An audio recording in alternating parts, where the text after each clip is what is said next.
Imagine a hospital room where a patient stops breathing on their own. The only thing standing between them and the next few minutes is how fast someone can get pure air into their lungs.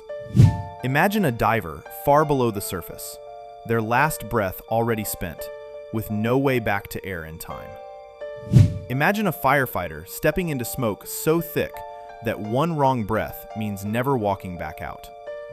Imagine a climber gasping at an altitude where the air itself refuses to sustain a human body.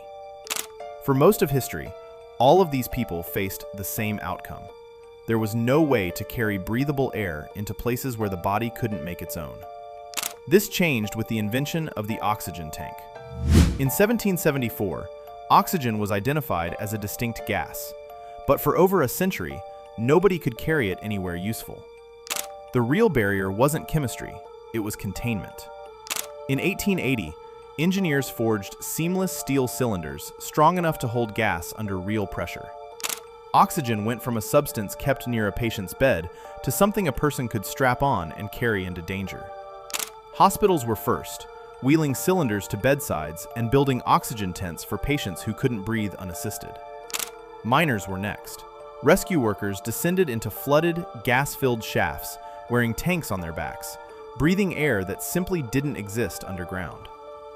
Firefighters followed, trading hose-fed helmets for self-contained tanks that let them walk into burning buildings untethered from the world outside.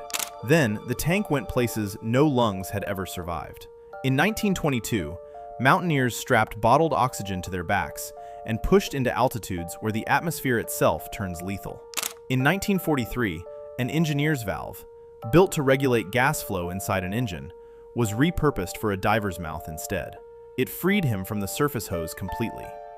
None of these breakthroughs came from a new understanding of the human body.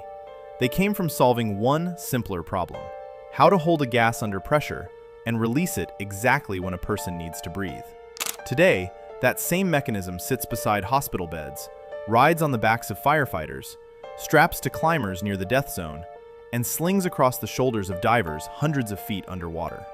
One tank, doing the same job everywhere it goes, buying a person just enough air to survive whatever they're standing inside of.